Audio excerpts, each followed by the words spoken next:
90 Reasons, 90 Days. Reason number 34 is written by Elizabeth Gilbert, who is the best selling author of numerous books, including Eat, Pray, Love, now a motion picture.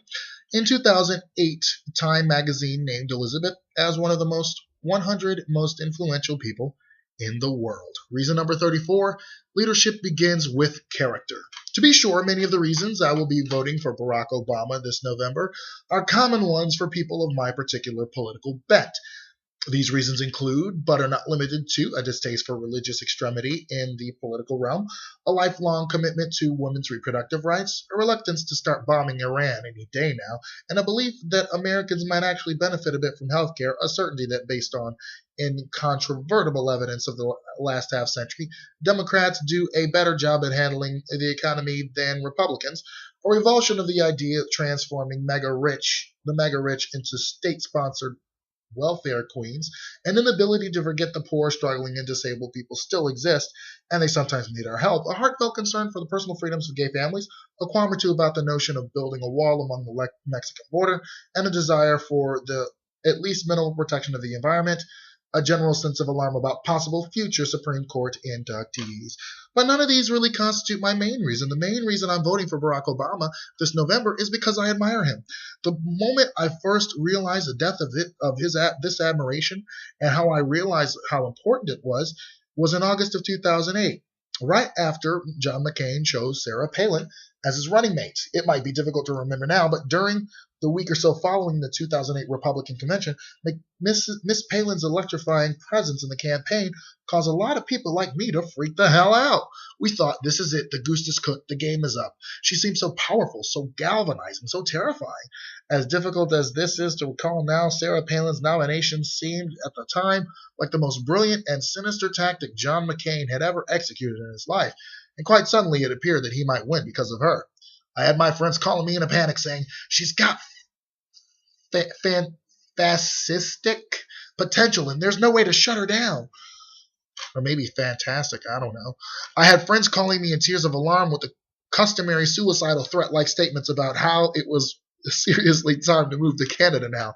I had one friend whose husband put her on an enforced media blackout for a few days because this woman was so agitated by Sarah Palin's very existing that she literally could not sleep. At the height of Palin mania, I hosted a barbecue one night at my house, and the only thing we did, all 9 of us liberal Americans seated around the table, was to scream at each other in increasingly frenetic consensus that this was a fucking nightmare. It was one of those nights where everyone agrees with each other completely, yet somehow nobody can stop yelling. Certainly nobody was behaving that night with any sort of decorum or comportment.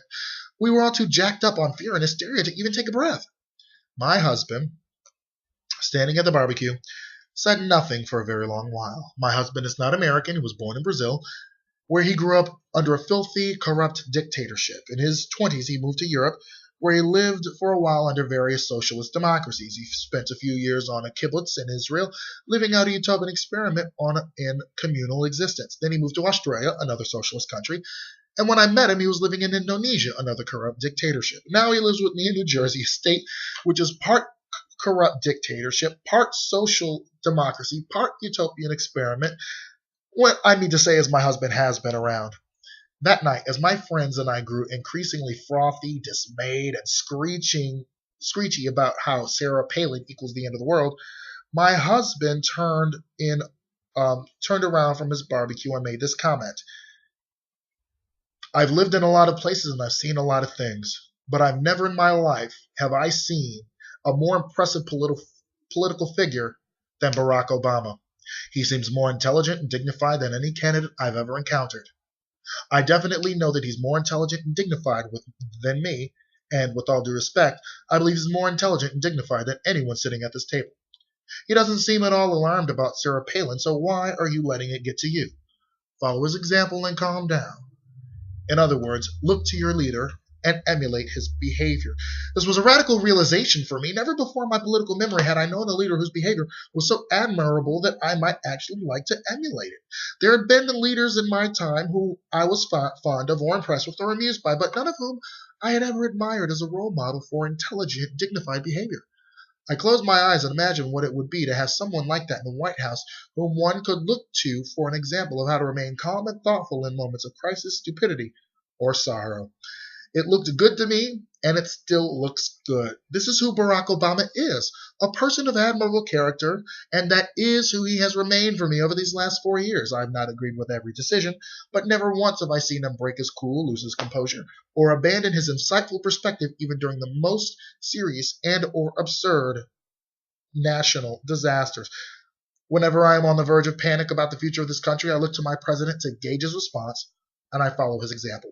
He's remained cool the entire time, so I've remained calm the entire time. In other words, as shocking as it may sound in our disillusioned age, I trust him to lead. I do not know how many more chances I will get during my lifetime to live in a country that is managed by a leader of emulation-worthy intelligence and dignity.